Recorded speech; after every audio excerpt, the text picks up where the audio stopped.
गोस्वामी जी जगत गुरु गुरु स्वरूप में भगवान शिव की वंदना करते हैं।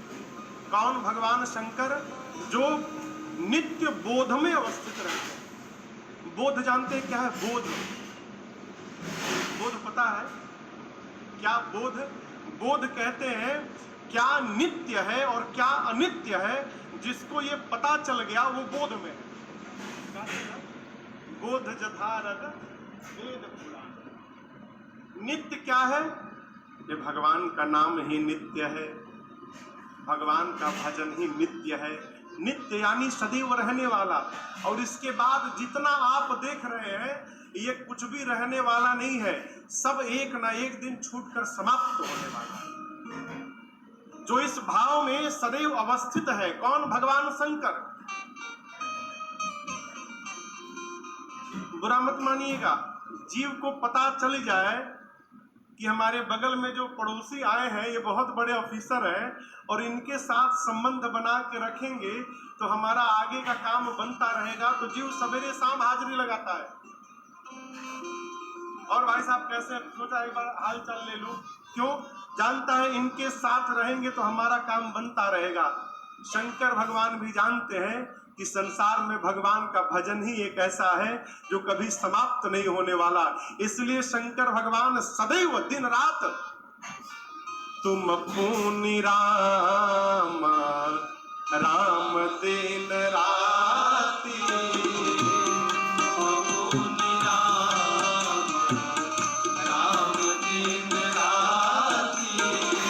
सादर जप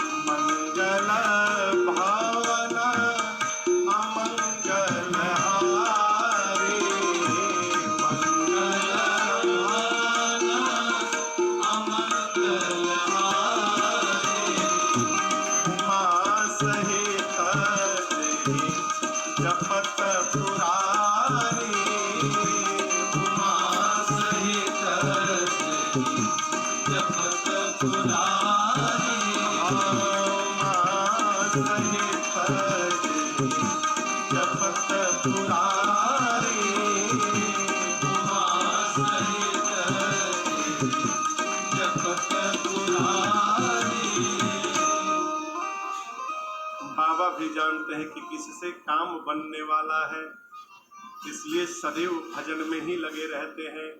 वंदे बोधमयम कब कब नित्यम, जो नित्य है।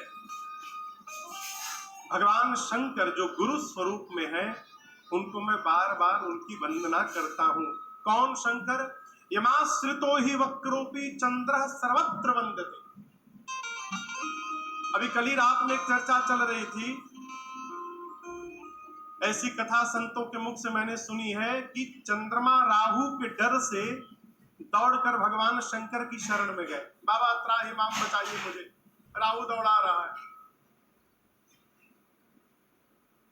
आप यदि अपने गुरुजी के पास जाएंगे रक्षा के लिए, गुरुजी कहें अच्छा आओ, आकर बैठ जाओ, कहाँ बैठिएगा? पाँव में ना। चंद्रमा जाके भगवान शंकर के कपारे पर बैठ गए। बात दर्शन करिए। कहते हैं गोस्वामी जी, यद्यपि चंद्रमा टेढ़ा है, वक्रोपी, आप में से कोई भी टेढ़े आदमी से संबंध नहीं रखना चाहेगा। कहेंगे बहुत टेढ़ा आदमी है, बच के रहना तनिक उससे। टेढ़ा कौन? जो रोज अपना नित्य चेहरा बदल ले, वो टेढ़ा आदमी। चंद्रमा को एक स्वरूप में आप नहीं पाएंगे। आज अलग स्वरूप है, कल दूसरा स्वरूप मिलेगा। रोज बढ़ते घटते हैं। और जो आदमी रोज चेहरा बदले हो उसका क्या भरोसा है? लेकिन ये टेढ़ा चंद्रमा भी जब शंकर भगवान के शरण में पहुंचे हैं तो पूरे जगत में वंदनीय हो गए हैं। वो भगवान शंकर जो टेढ़े को भी वंदनीय बनाने की क्षमता रखते हैं। पूज्यपाद गोस्वामी तुलसीदास जी महाराज उन भगवान शंकर को बार बार वंदन करते हैं। वंदे बोधमयम नित्यम गुरुम शंकर रूपिण। अब इनके बाद चौथे श्लोक में आदि कवि बाबा वाल्मीकि जी और श्री हनुमान जी महाराज की वंदना करते हैं। यहाँ पर कवीश्वरौ कपीश्वरौ कहे उभौ, तो दो कपीश्वर कौन? एक हनुमान जी महाराज और दूसरे सुग्रीव जी महाराज, जो कपियों के राजा हैं, उन दोनों की वंदना करते हैं। इसके बाद 5वें श्लोक में मेरी माँ जगत जननी जानकी जी की वंदना करते हैं, 6वें में राम जी की वंदना करते हैं, और उसके बाद 7वें श्लोक में गोस्वामी जी कहते हैं मैंने इस श्री रामचरितमानस की रचना कैसे की। बाबा कहते हैं नाना पुराण निगमागम सम्मतम यद रामायणे निगदितम क्वचिदन्यतो स्वान्तः सुखाय तुलसी रघुनाथ गाथा भाषा निबंध मति मंजुल मातनो भाषा निबंध मति मंजुल मातनो। कुछ बात गोस्वामी तुलसीदास जी कहते हैं नाना पुराण, कितने पुराण हैं? 18। कितने पुराण हैं? 18 उप पुराण है। हर पुराण के एक उप पुराण है। 4 वेद हैं, चारों वेद के एक एक उपवेद हैं। 6 शास्त्र हैं, 108 उपनिषद हैं, जिनमें से 11 ही प्राप्त है अभी। और इसके बाद जितने रामायण हैं, रामायण कितने हैं? तो 7 कोटि अपारा, 100 करोड़ से भी अधिक रामायण है। गोस्वामी तुलसीदास जी कहते हैं 18 पुराण, 18 उपपुराण, 4 वेद, 4 उपवेद, 6 शास्त्र उपनिषद, और जितने रामायण मुझे प्राप्त भय, इन सबके सार को निकालकर मैंने इस श्री रामचरितमानस की रचना की है। सार समझ रहे हैं ना? सार समझ रहे हैं कमलेश भैया? सारांश। हम लोग जब पढ़ते थे विद्यालय में तो हिंदी के पुस्तक में किसी भी कहानी के बाद उसका सारांश रहता था कि आपने जो एक कहानी पढ़ी है, इस कहानी का सारांश क्या है, मूल भाव क्या है। अंग्रेजी में स्टोरी के नीचे रहता था मोरल ऑफ द स्टोरी। आपने जो स्टोरी पढ़ी, इसका मोरल क्या है, सारांश क्या है। गोस्वामी जी कहते हैं जितने शास्त्र हैं, पुराण है, वेद है, रामायण है, इन सबके सारांश को निचोड़कर मैंने श्री रामचरितमानस की रचना की है। अर्थात हम चाहे आप केवल श्री रामचरितमानस का पाठ करें तो हमको सभी ग्रंथों को पढ़ने का फल केवल मानस पढ़ने से सहज ही प्राप्त हो जाएगा, केवल रामचरितमानस पढ़ने से। लेकिन बड़ी विडंबना है सरकार, एक श्रोता मिले कहे महाराज पढ़े कैसे, संस्कृत में लिखा है। कभी खोल कर देखे भी नहीं कि संस्कृत में लिखा है कि अवधि में लिखा है। देखिए गोस्वामी जी ने हमारा आपका कितना ध्यान रखा। मानस में एक ऋषि है जिनका नाम है याज्ञवल्क्य। आज या कल उनकी कथा आएगी। क्या नाम है? याज्ञवल्क्य। इनकी वर्तनी लिखने आप जाइएगा, य में आ की मात्रा या, ज्ञ, व, आधा ल, आधा क, य। शुद्ध उच्चारण करने जाइएगा तो होगा याज्ञवल्क्य। इतना टेढ़ा नाम। अब गोस्वामी जी देखे कि जो आदमी कम पढ़ा लिखा होगा वो तो नाम ही नहीं ले पाएगा, तो हमारे आपके लिए गोस्वामी जी ने श्री याज्ञवल्क्य जी का नाम ही बदल डाला। क्या लिख डाला? एज जागा बलि का मुनि परमा विवेकी, जागा बलि का मुनि परमा विवेकी,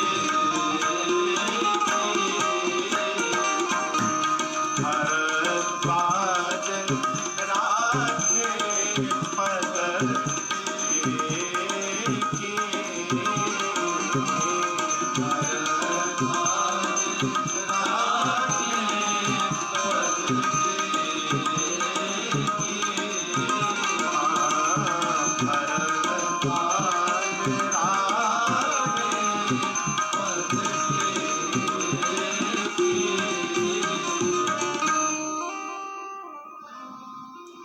याज्ञवल्क्य। याज्ञवल्क्य जी को क्या लिखा?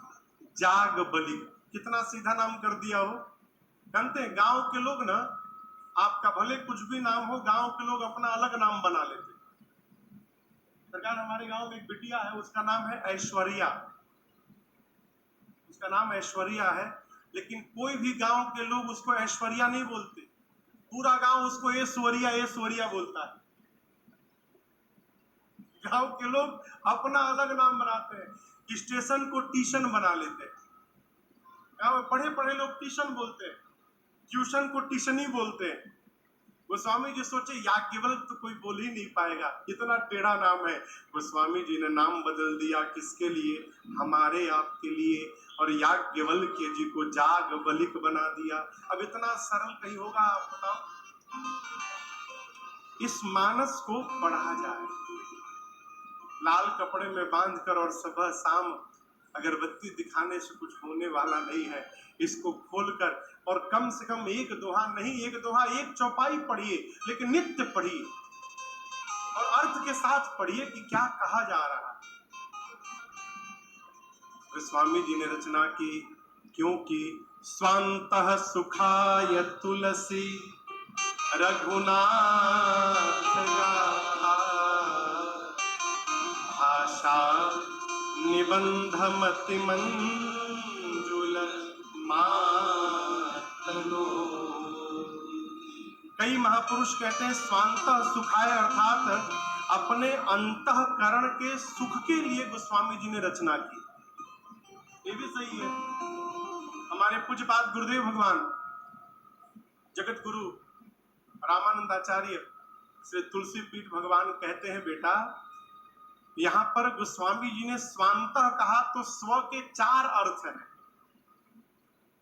स्व मने आत्मा, स्व मने आत्मीय, स्व मने जाति और स्व मने सेवक। जो सेवक लोग हैं हमारे अंदर, पोष्य वर्ग है। गोस्वामी जी ने किसके लिए लिखी? आत्मा के लिए, अपने अंतःकरण के सुख के लिए। किसके लिए लिखा? अपने आत्मीय जनों के लिए। किसके लिए लिखा? जाति अर्थात संपूर्ण मानव जाति के लिए लिखा। और सेवक अर्थात अपने घर परिवार के जो लोग हैं अपने नीचे, उन सबके लिए लिखा। एक वाक्य में कहें तो मनुष्य मात्र को सुख प्रदान करने के लिए पूज्यपाद गोस्वामी तुलसीदास जी महाराज ने इस रामचरितमानस की रचना की है। तो गोस्वामी जी को तो ऐसे आनंद मिलता था।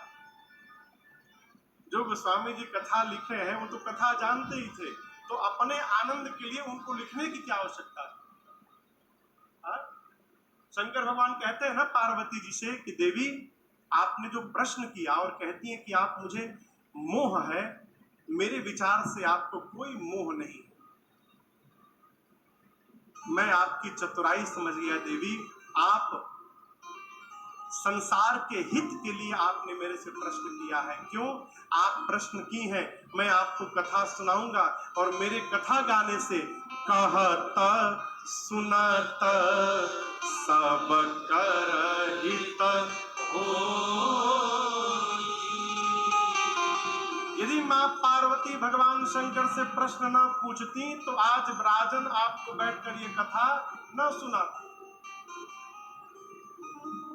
महापुरुष केवल अपने बारे में नहीं सोचते, जो संत है पर उपकार बचन मन काया, संत सहज स्वभाव खगरा।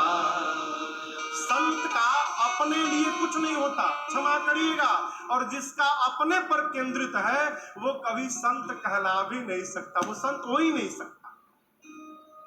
संत तो सदैव परोपकार में लगा रहता है। परोपकार कैसे? वचन से, मन से और शरीर से। संत का कोई स्वरूप नहीं होता।